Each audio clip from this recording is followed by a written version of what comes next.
What's up, you guys? Welcome to Fightful. It is October 11th, 2025. It is 11:29 a.m. Eastern.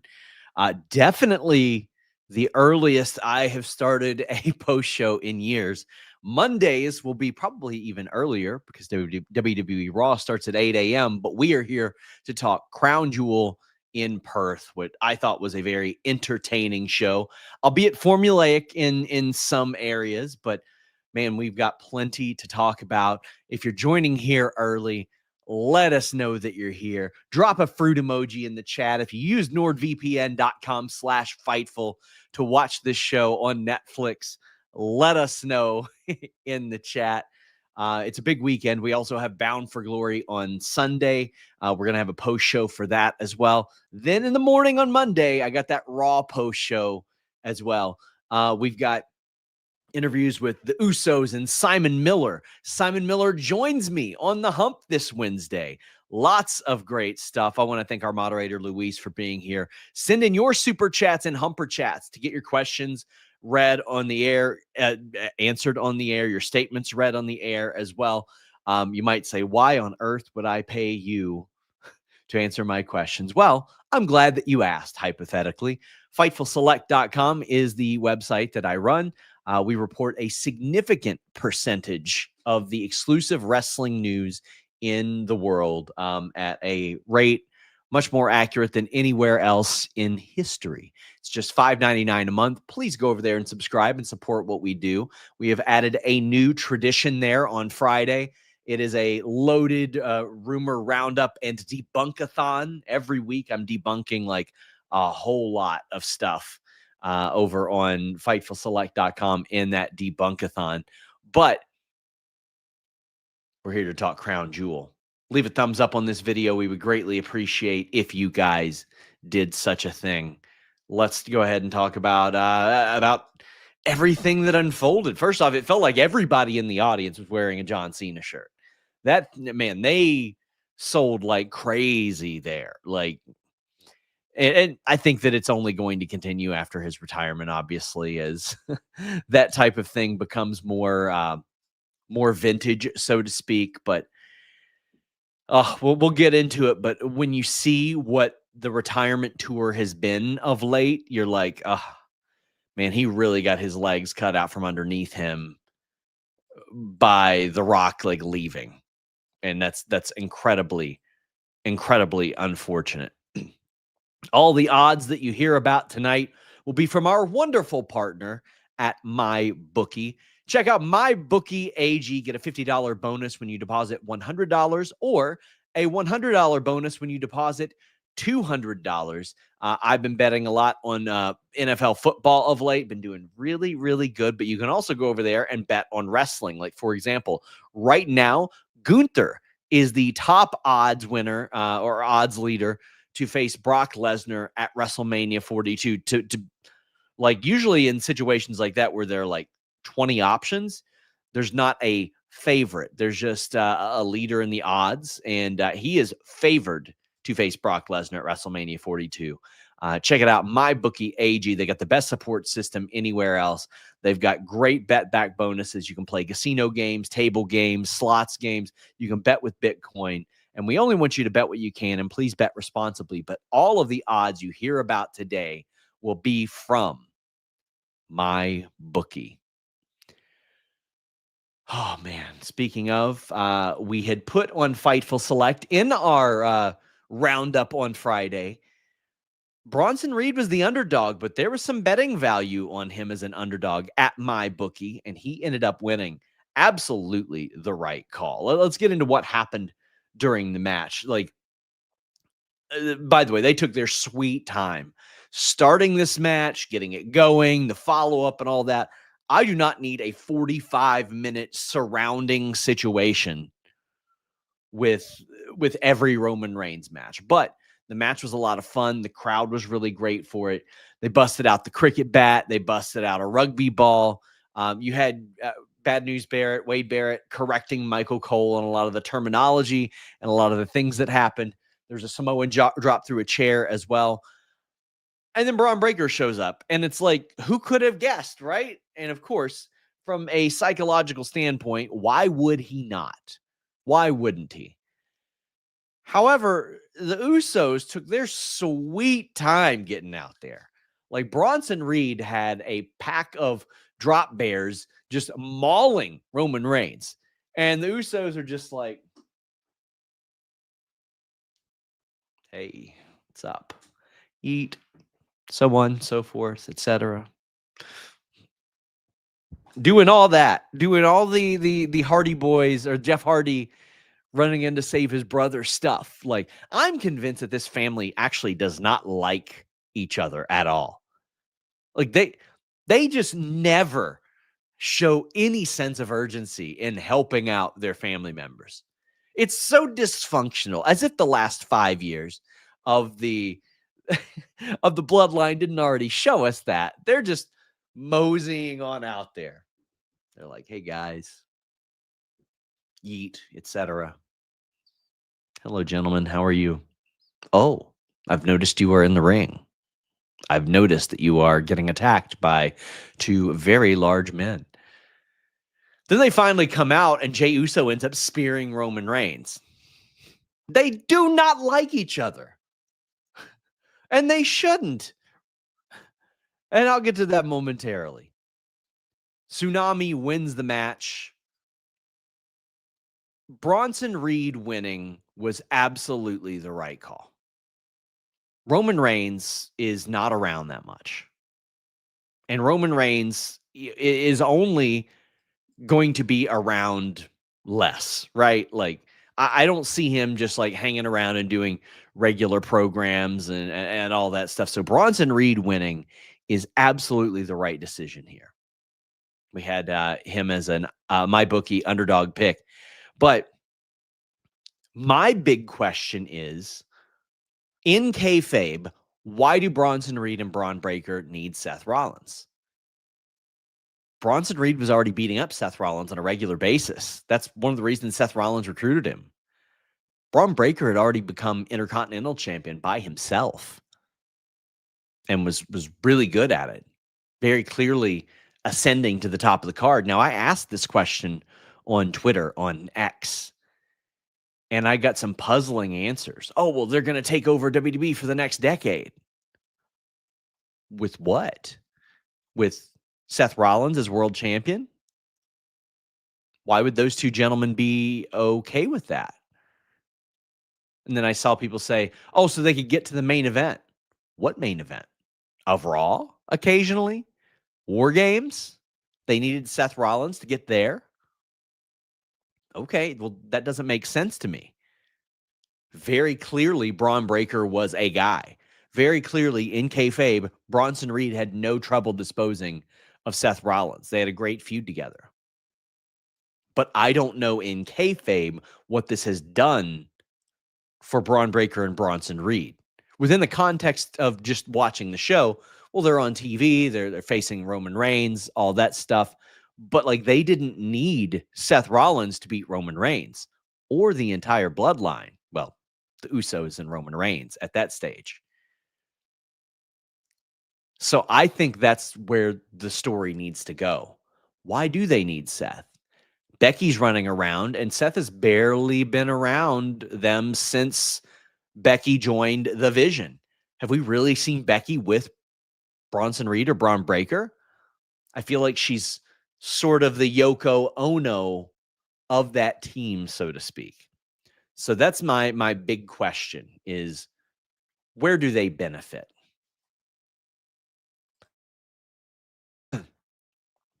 Roman Reigns and the Usos have got to hate each other. Like, on this show, they got to hate each other. They don't want each other around. The Usos take their sweet time saving Roman Reigns. Roman Reigns just barely shows up to help them. Roman Reigns gaslighted and abused the Usos for years to keep himself on top. And then when they broke off from Roman Reigns, Jey became a world champion. And since he's helped out Roman Reigns more, he's gotten further and further from said world championship. But Roman was like, oh, I don't want your help out there. Well, he's a heel and he's always been a heel and he's always been a gaslighting dick on this show, right? But like, why would he not want their help knowing that Braun Breaker is going to come out there?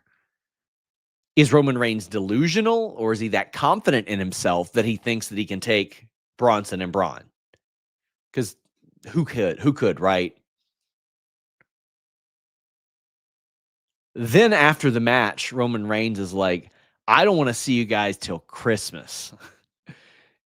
He said, don't even show up at Thanksgiving. I love you guys, but I don't want to see you until Christmas. Roman Reigns doesn't even want to see his family at Thanksgiving. He said, unless you're bringing presents, don't come.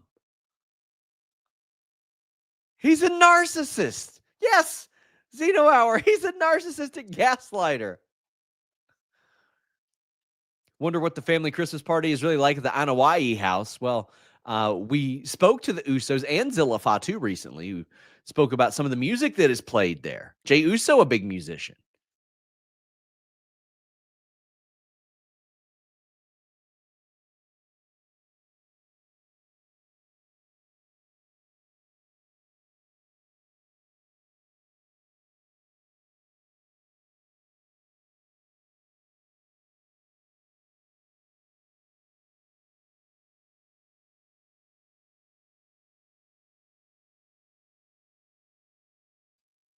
Apologies, I coughed.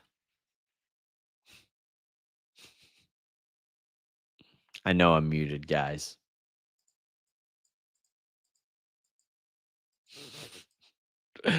Oh God! If Rikishi was booking this show, they would have Jimmy Uso with one world title, Jey Uso with the other world title, and they would have the split women's title for the Crown Jewel Championship.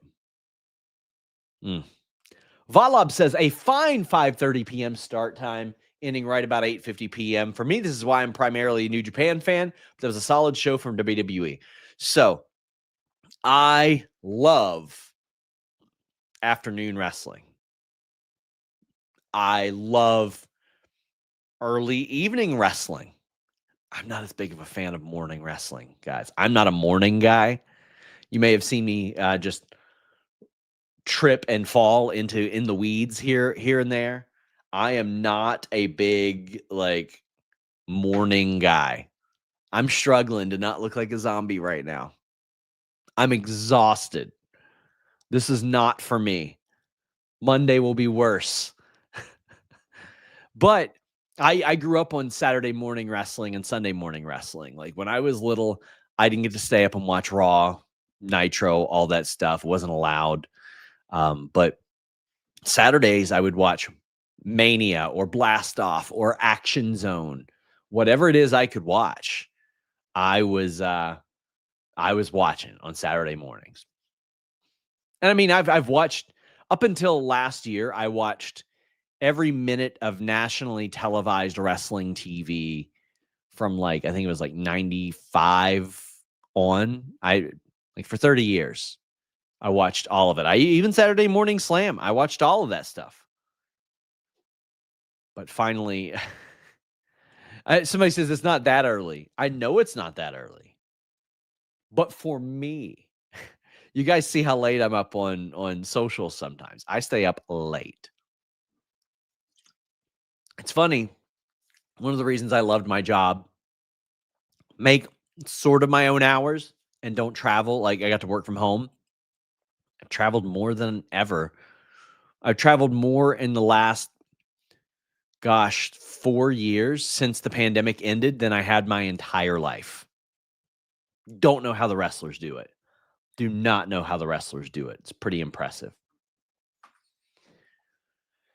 Stephanie Vaquer defeated Tiffany Stratton. This was abrupt, man. This was way quicker than I had anticipated. It feels like they really had to rush through this. It was 10 minutes. It was over in a snap. And I'm like, okay, well, we've got 3.5 hours for 5 matches. Does this need to be 10 minutes? If it's a crown jewel champion versus champion match, as this is, does it need to be like this? I don't think so. I think these women should have gotten more time. It was good for what it was. It was just really short. And I say really short as it relates to Crown Jewel and all that, and you're doing Raw champion, SmackDown champion, all that. And I think tonight was also a very, very big night in establishing that the big gold belt modifications were, big ones. And this was, again, fun match. I thought they did good. As far as 10-minute matches go, really good, man. Really good. Barrett even said, like, hey, we're going to have to come up with something else to call that move besides a corkscrew moonsault. I see a lot of people call the finish that Stephanie Vaquer is using a spiral tap. It is not a spiral tap. A spiral tap ends on his back, on AJ Styles' back. This one is a corkscrew moonsault. Gosh, people were using it in WWF in like 95.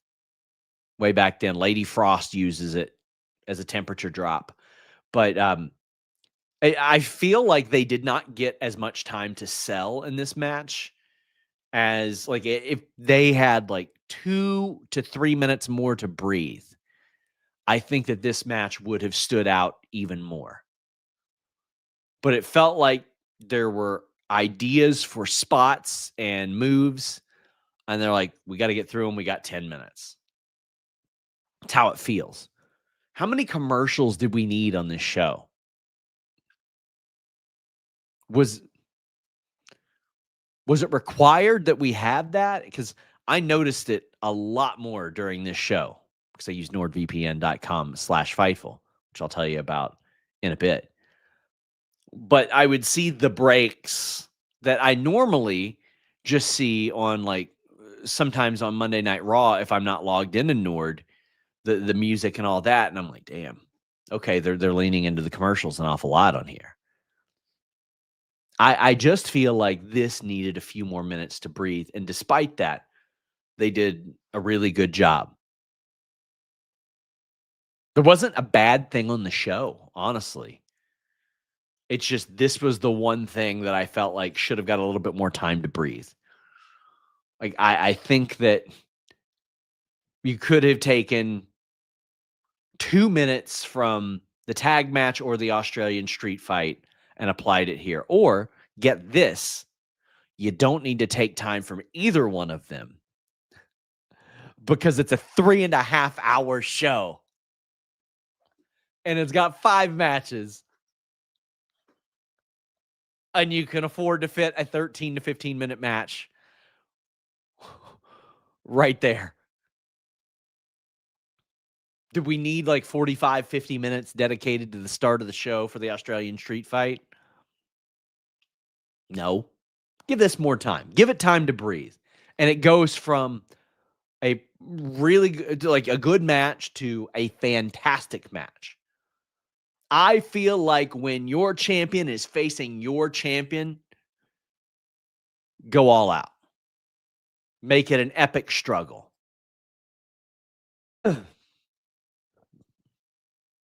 Now, granted, there were times that I would have killed for a women's match like this as a wrestling fan. So, yeah, that's nice. But I look at this and I go, okay, budget that a little bit better. And that way people aren't like, oh, man, do you remember when Stephanie beat Tiffany? And it was for the Crown Jewel title? Yeah, I kind of remember that.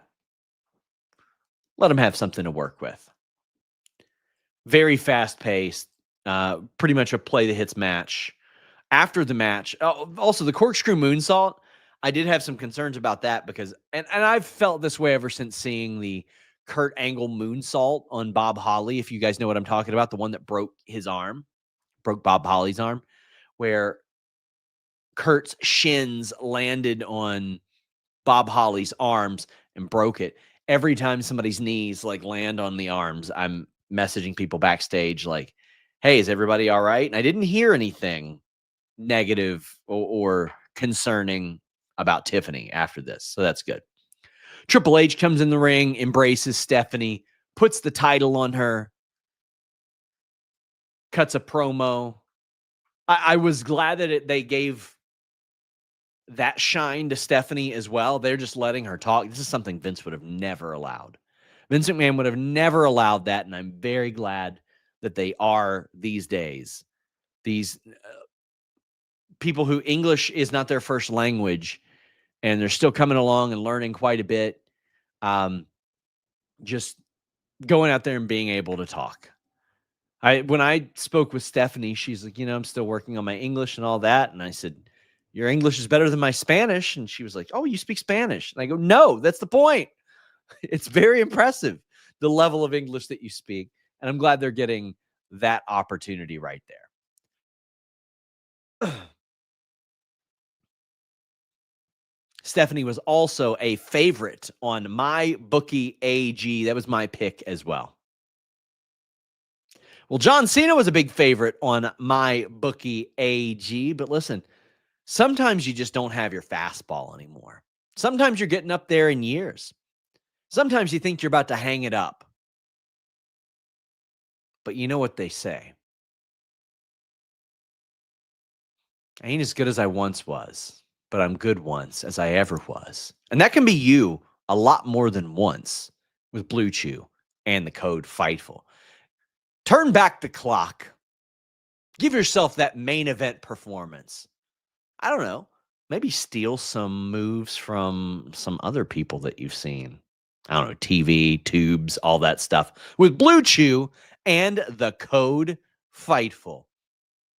No awkward in-person doctor's visits, no awkward pharmacy visits. You go to bluechew.com, you use the code FIGHTFUL. You speak with their online physician, and when approved, it ships straight to your door safely and discreetly. It'll be a styles clash, all right, when you get in the bedroom with Blue Chew and the code FIGHTFUL. You might have somebody, that special someone in an Accolade, little Walls of Jericho. Listen, you could make those positions work with Blue Chew and the code FIGHTFUL. Get your first shipment free with that code. Just pay $5 shipping. We would greatly appreciate you checking them out. Listen, I believe that with Blue Chew, you might be able to, springboard off the dresser, do a little 450. It won't be a 619. You can just remove that one right there, and you won't get cut off like in this match. Blue Chew and the code FIGHTFUL.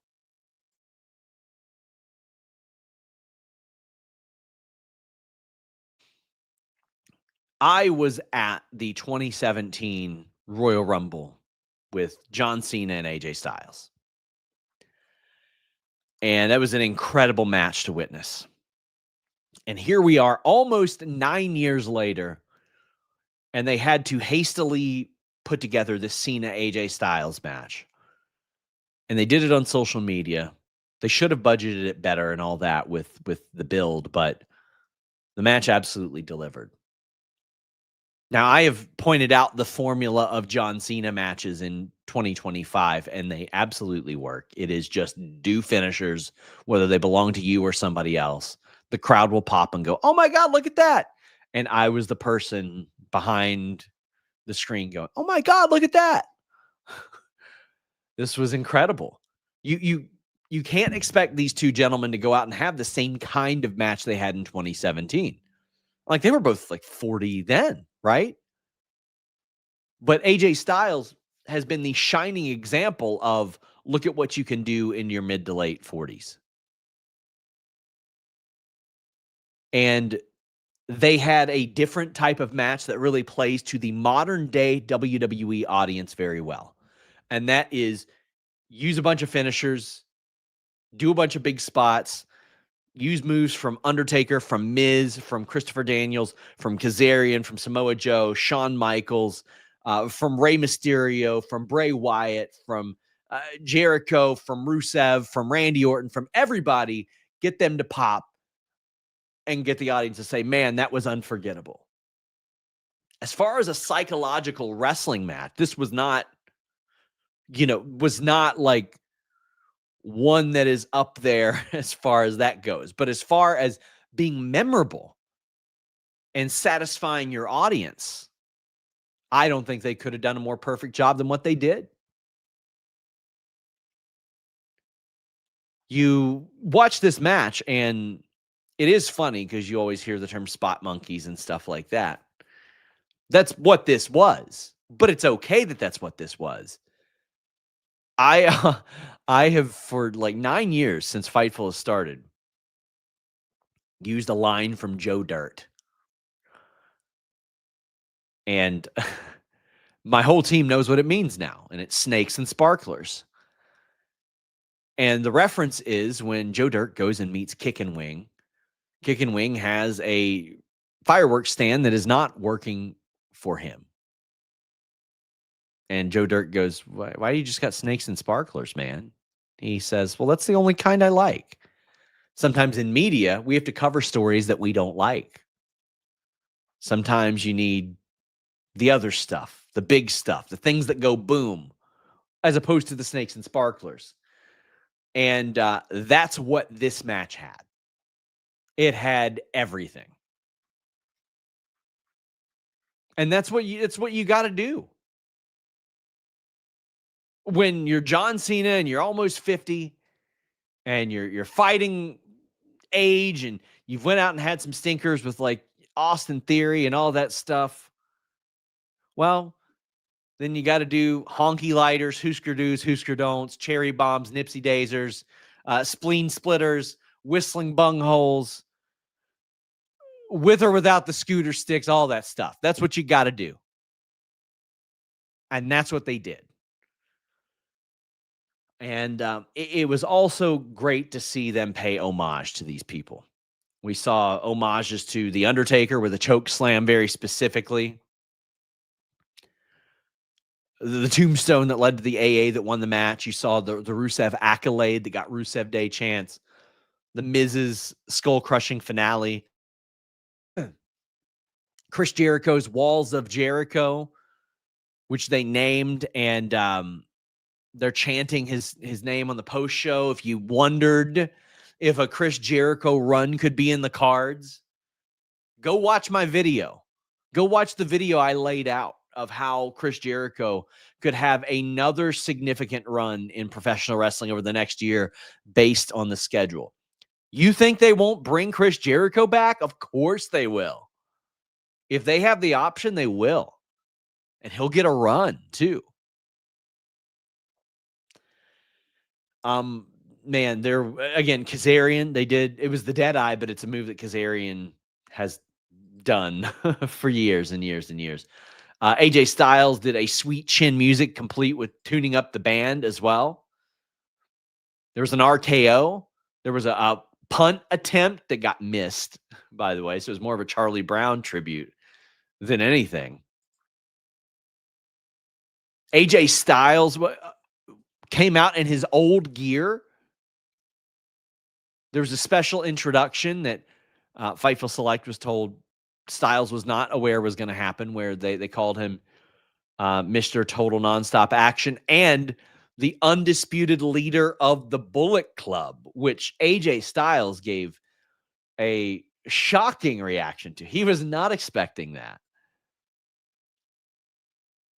Listen, I've grown up on AJ Styles especially. And John Cena, of course, I've watched his whole career play out. AJ Styles specifically, when, God, I was a kid, he was one of my favorites in WCW as it was ending. I was a big Air Raid guy. And if you're doubting that, you can go watch my interview that I did with Air Paris a few years ago. Still a good friend of mine. But, man, he has competed at a high level for 25 years. I was talking to Ron Killings, R-Truth, last year. And I mentioned like 1999, him and AJ Styles had a match at NWA Wildside. And I know this match is, probably one of John Cena's last, but I felt like this was also a great celebration of the impact of AJ Styles as well. This wasn't just a John Cena's retiring in 2 months thing. This was a, hey, don't forget what AJ Styles has done as well. Don't forget the impact AJ Styles has made. From TNA to ROH, even late in WCW to leaving TNA, passing on a WWE developmental deal to bet on himself, and it paid off. Going to New Japan. I cannot underscore how important AJ Styles going from TNA to New Japan was for the growth and explosion of New Japan as far as their popularity in the United States and I should say North America and Europe and all that. This was a celebration of both men and a lot of the men that inspired them. And that included a very touching tribute to Bray Wyatt, where there was the Sister Abigail, complete with John Cena kissing the head of AJ Styles, and then the crowd lit up their fireflies. Oh, man, that one was touching. That one got me in the feels, man. Bray Wyatt was such a wonderful gentleman. I only had the pleasure of speaking with him a couple times, but he reached out to me, and one time when I was having a very, very tough time, and he helped me, and that always stuck with me. And then when you see the reaction online and the reaction in the building, you realize that even people that did not speak with Bray Wyatt feel connected to him in so many different ways. And that's something that they identify with and they miss. This was just a blast, man. Again, from a psychological standpoint, this was not like a psychological match. This was we're going out here, we're going to put on a match that is more memorable than our 2017 match, albeit worked in a completely different manner. And that's what that was. Orlando Wright says that Bray tribute got me. Yeah. It was, they also teased the John Cena 619. And got cut off. That was really good. There's some other good spots, like AJ Styles' strength is really underrated, like doing that rack slam bomb.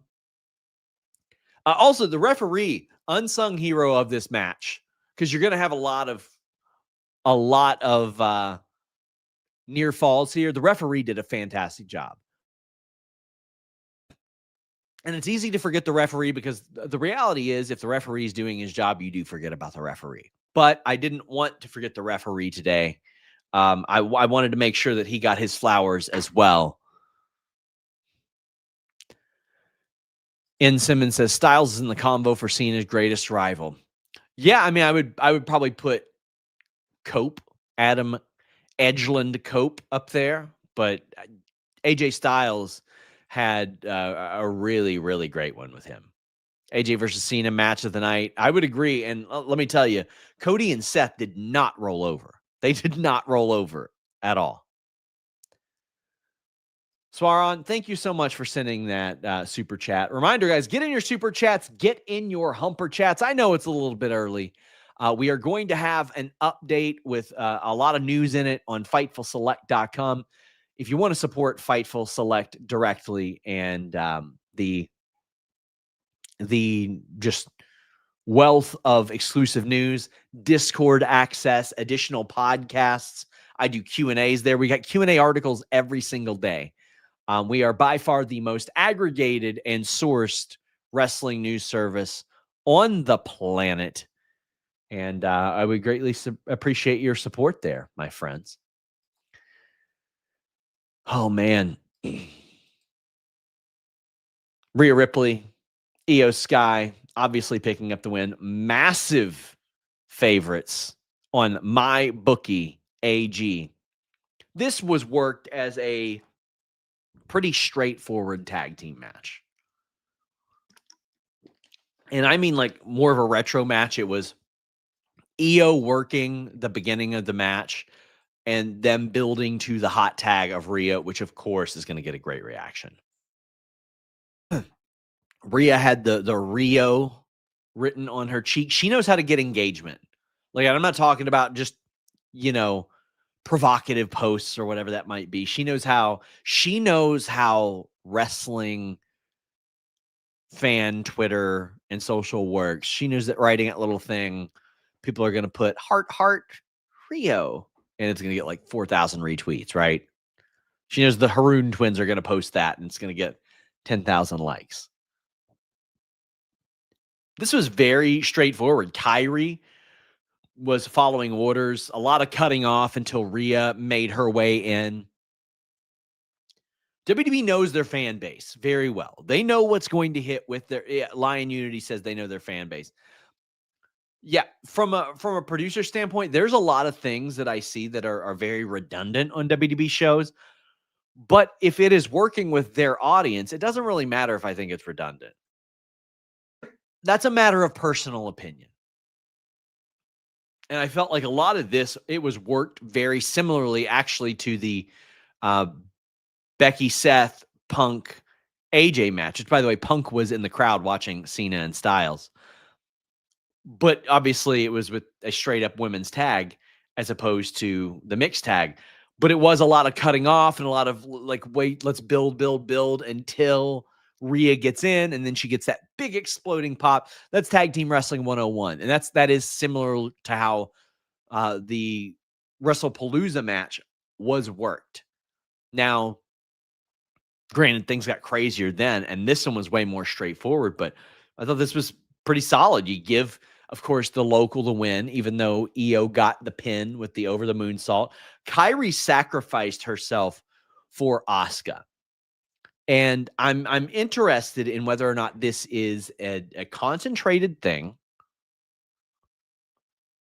where Kairi keeps sacrificing for Asuka and Asuka keeps sort of abusing what she has there, or if it is a red herring.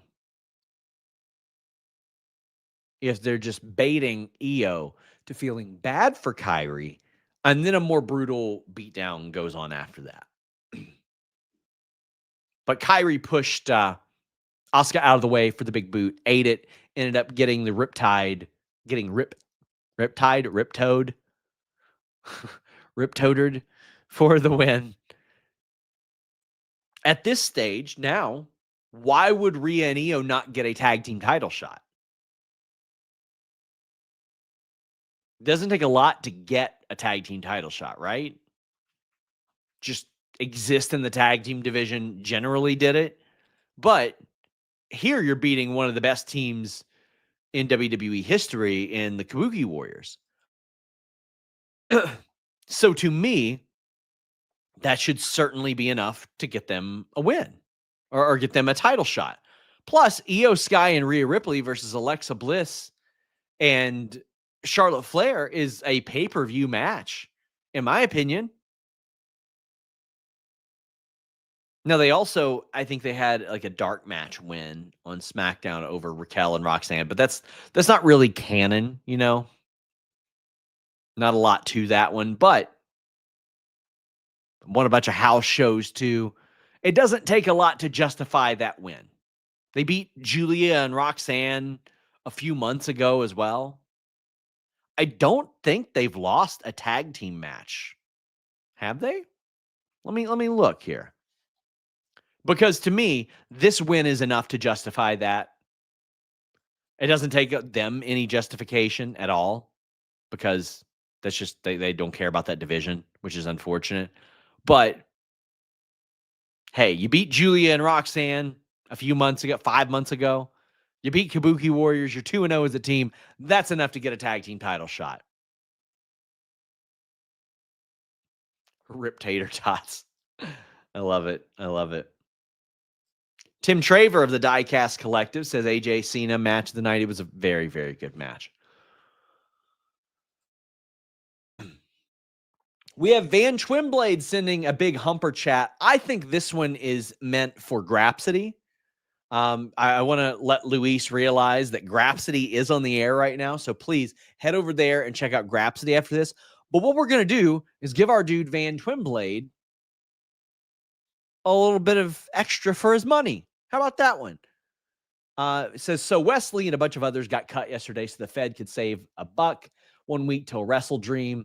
And he mentions all the things that he's excited for there and matches that you guys got any that you want to see.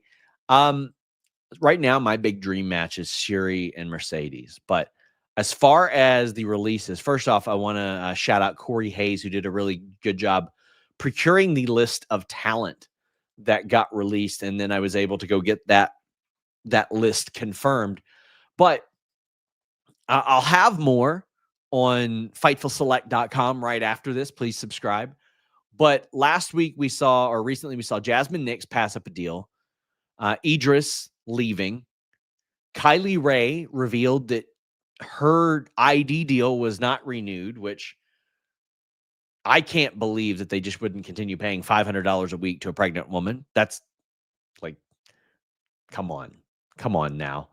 Zeta Steele passed on her WWE ID renewal. There were a number of other ID contracts that weren't renewed. And then there were a number of releases. There's Jamar Hampton, who was very outspoken about Hulk Hogan and his racist comments after Hogan's passing. There's BJ Ray, who was heavily featured on LFG. There's Summer Sorrell, Hayes Jameson, Draco Knox, Jin Tala, who a lot of people were just from the visual test, she got a lot of buzz. Stevie Turner, Lance Anoa'i, remember the Anoa'i family, obviously, who battled injuries virtually the entire time that he was signed. And then Wes Lee, which is the big surprise. Wes Lee is likely going to end up in TNA or wherever the Rascals go. All of the Rascals are outside of WWE now. And I mean like the whole group. From Wesley, Wentz, Miguel, even Myron Reed. Lots of people out there. Now, I can provide this little bit and send you to the Fightful Select story. This is going to be naturally occurring in NXT, Evolve, LFG, ID. And this was always going to happen. Because when you have a pipeline for your pipeline to the main roster, there are naturally going to be cuts. Now, Wesley is very surprising. But right now, you have the main roster. You've got NXT, which is sort of a third brand, but also developmental. You have Evolve underneath that. You have LFG underneath that to get an NXT contract. And then you have ID underneath all of that they just keep their eye on. Now, I've seen a lot of people say, well, that's a little bit too much. You could certainly argue that. But the way I view it is MLB is WWE, Raw and SmackDown.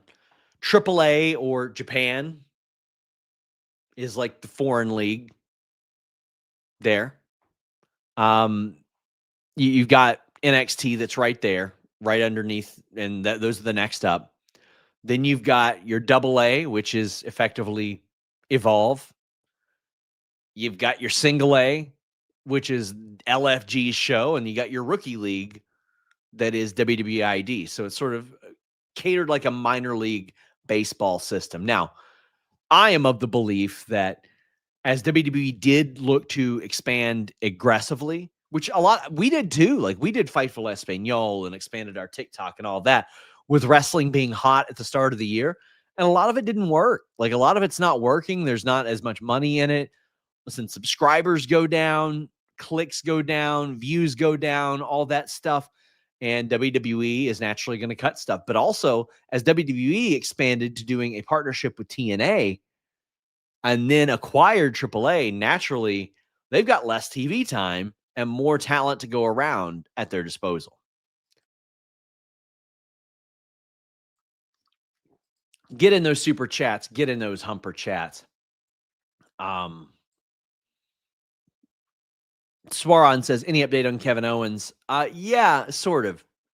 So he didn't get his surgery until the summer. If it's a full-on fusion, which, I figured he would be in like a full halo and stuff, so I wonder. But at the time of his injury, people I talked to didn't think he would make it or wouldn't be at WrestleMania next year. Cody and Seth are going to be at WrestleMania next year. Seth Rollins was the favorite at my bookie AG to win, and he did. But you can be a winner with nordvpn.com/fightful. I got up, I watched this show, I turned on my NordVPN, I got on Netflix, and I watched WWE Crown Jewel. ESPN Unlimited is great. I support those gentlemen over there. But if you want to save money and watch all of WWE's content, use nordvpn.com/fightful. Here's how it works. You subscribe, you get a 2-year subscription plus 4 free months. Basic tier ends up like $298 a month or less. You download the app on what? Any operating system, any device. Change your virtual location. I changed it to the UK today. Log into Netflix. There it is. WWE Crown Jewel. How about Sunday for Bound for Glory? I know pay-per-view prices are high. Do all that same stuff, but just go to a pay-per-view provider overseas. Get it for half the price that you do here. There are so many other features at nordvpn.com/fightful. You can go to the website. It'll highlight all of them. It actually has a tier list and shows you specifically all the different things that you can do with any tiers. And I mean, like the basic tier is $298 a month. The plus is $385. Complete $481. Prime is $674. When you go all the way up to Prime, you get the fastest VPN in the world. You get malware and browsing protection, ad and tracker blockers, a password manager and a breach scanner, 1 terabyte of cloud storage, special Nord Protect, and advanced identity protection against cyber crimes that monitors alerts and gives you robust insurance coverage. That's just $674 a month at the highest tier. But $298 a month on that basic tier gets it done for you, my friends. And if for some reason you don't like it, they got a 30-day money-back guarantee. If you're in the chat, let us know that you use nordvpn.com/fightful. It's become more useful than ever for pro wrestling fans.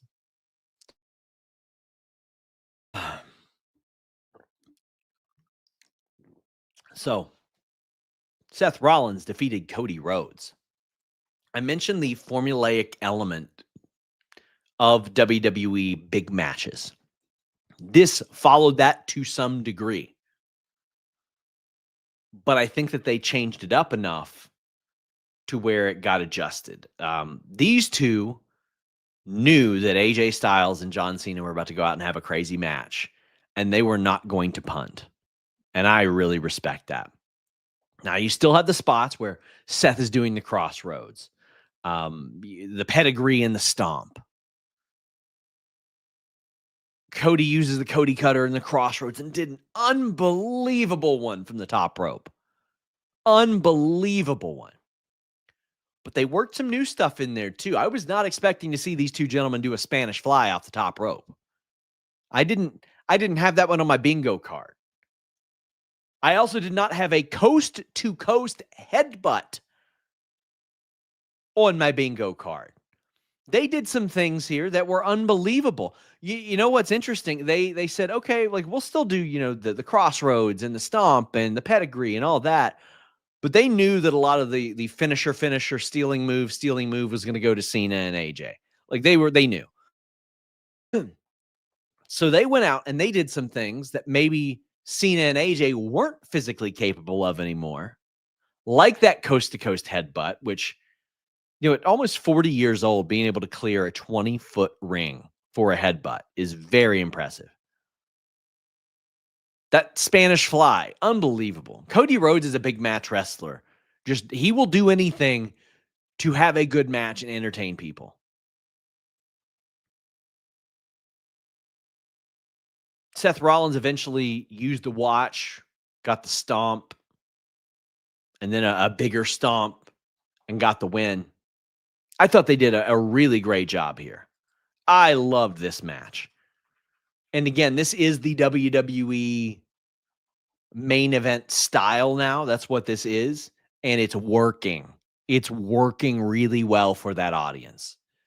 I sat through so many, put them in a chin lock and crank on it.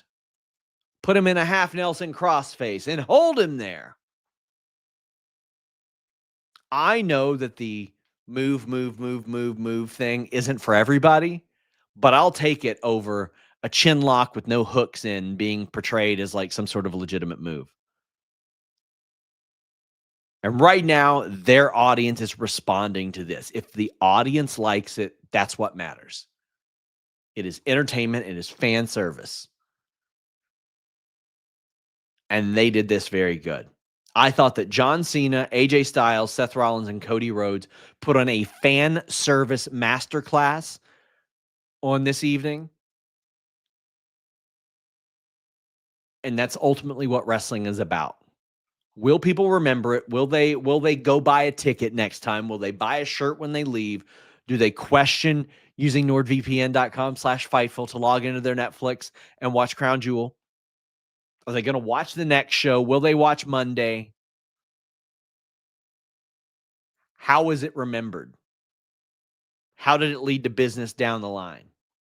I thought those four gentlemen did an unbelievable job, while also you giving the crowd a Bronson Reed and Rhea Ripley win.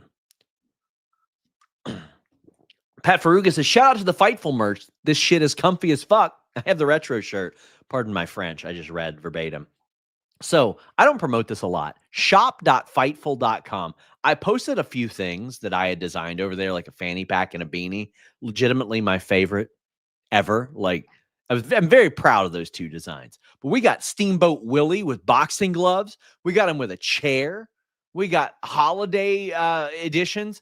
But I am going to be adding new designs. I've been saying this for so long, but I finally got the logins and stuff for our store. So I'm going to be uploading a lot of designs, some Fightful specific, some wrestling specific. I'll be promoting those and all that, but go over there and check that out. If you ever have been into merch of Fightful, but we don't just have Fightful stuff. Again, we got Steamboat Willie over there, by God. He's public domain.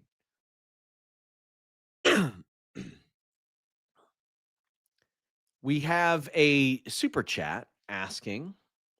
Let me pull it up. KE775 says, what do you think is next for Cody and Seth? Whew. I barely spit that one out. Well, I think that Cody needs to reckon with this. Cody, I don't think on the show took this as seriously as he should have. He had kind of been like, Seth, I know this is a big match, but you're taking it way too seriously. So this mattered to Seth. Seth had to win this. And Paul Heyman backstage told Bronson Reed and Braun Breaker, don't get involved in this match. He has to win on his own merit. It's a meritocracy. And I felt like that was very, very important. With Cody, they did the Jacob Fatu tease. I think that's a good bridge before the Royal Rumble. Like, do that one and show that Jacob Fatu is on that level. The audience wants it. He's very clearly a guy, and you gotta create stars. Cody was the one that said the business dies when you stop creating stars. Ibu mentioned that on the Hump this past week. Create a new star here. Now, I feel that it is very important that Seth Rollins won this match for a number of reasons. They highlighted that Cody Rhodes had been 3-0 against Seth Rollins. So Seth had to get a win back here.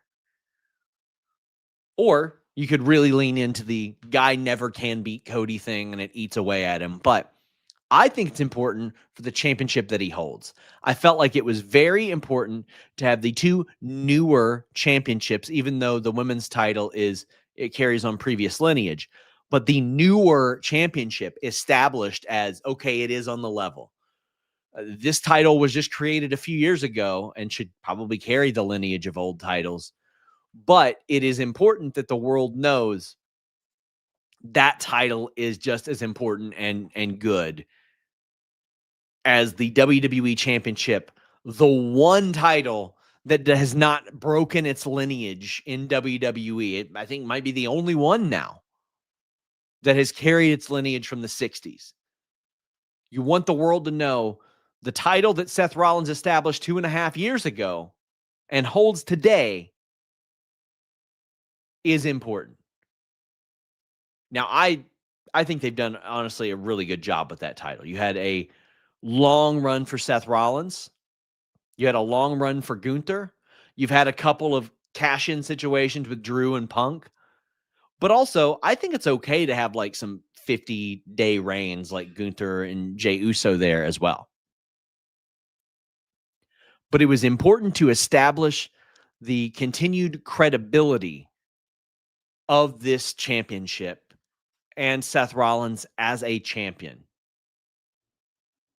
And it wasn't clean, so to speak, but it was a solid win. No interference. And I feel like that's important in these Crown Jewel matches. I think the Crown Jewel matches should be like the Continental Championship matches in AEW. No outside interference permitted. Like Triple H and the authority figures, Aldis and Adam Pearce should be saying, these are important to us, and this is how we can set it apart from everything else on the show. We want to find out who the best is every year. It is as important as you tell us it is. And so far, they've told us that it means a little bit to them. I think that the women's matches should be longer last year and this year. But none of this is real. It is as important as you tell us that it is and that you convey that it is. I want to thank our sponsors, NordVPN.com/Fightful, MyBookie, AG, and Blue Chew, and the code Fightful. Really appreciate them as always. But I appreciate all of you showing up here in the morning. By God, in the morning, really? Couldn't be me, but here I am. Ah, man. I tell you what I'm about to do, guys. I'm about to go to bed. You know where I'm going to bed? In my beautiful helixsleep.com/Fightful mattress. That's right. helixsleep.com/Fightful. Fortunately, when I woke up this morning, it wasn't that bad. It's because I maximized my sleep with helixsleep.com/Fightful. Even before there was a helixsleep.com/Fightful, I used Helix. I was just sleeping on a slab of memory foam. It was a rough time. Wasn't good. My back hurt. Everything hurt. Then I looked online and I said, you know what? I want to find the best mattress out there. So I looked it up. I think I typed in best mattress reviews, and 30,000 plus 5-star reviews came up for Helix mattresses. And I said, let me look into it. I logged on. I took their sleep quiz, got matched up to the Dusk Lux model. Been sleeping on it ever since. Liked it so much, I bought one for a family member. I saw the great reviews from Wired, Good Housekeeping, GQ, Forbes, New York Times. And then I hit them up and I was like, hey, just so you all know, this changed things for me. I loved it. And they said, let's work together. So we created helixsleep.com/Fightful. Right now, get 27% off for a limited time using the code HelixPartner27 or Fightful. You get a 100-night sleep trial. And if for some reason you don't like it, they will come pick it up for you. You don't have to go get the mattress. It delivers straight to your door. It's got a great set of reviews. Now 50,000 5-star reviews. 20,000 more just since we've started promoting these lovely gentlemen over here at helixsleep.com/Fightful. Please check it out. Invest in your sleep. You're going to spend at least a third of your life there anyway. Also want to encourage you guys, check out our show Grapsody this afternoon. It's a busy day, right? There are a lot of shows that maybe you guys don't typically tune into. Now you can make it a big marathon here at Grapsody. I'm going to be working on my Q&A show on FightfulSelect.com. That will be up on Sunday. But listen, it's a big week at Fightful. We had Ibu on the hump. We had the Usos. We had Simon Miller. I've got him on the hump next week. We had Beyond the Bell back with Andrew Zarian and Rich. Today is Grapsody. Tonight, the Collision post show. Sunday, the Bound for Glory post show. Monday morning, WWE Raw review. Man. Also, I've got interviews coming up. If you're a Tulsa King fan, Sylvester Stallone, I interviewed Cashflow, who appears on that as Bigfoot. He is an OVW wrestler. He was in the Netflix show Wrestlers. That's coming up too. And I have an extensive interview with Guy Evans, who wrote the Nitro book and Beyond Nitro. In my opinion, Nitro is the best book regarding wrestling I have ever read in my life. It was unbelievable. Just incredible. I want to thank you all so much for joining me. Till next time, we're out.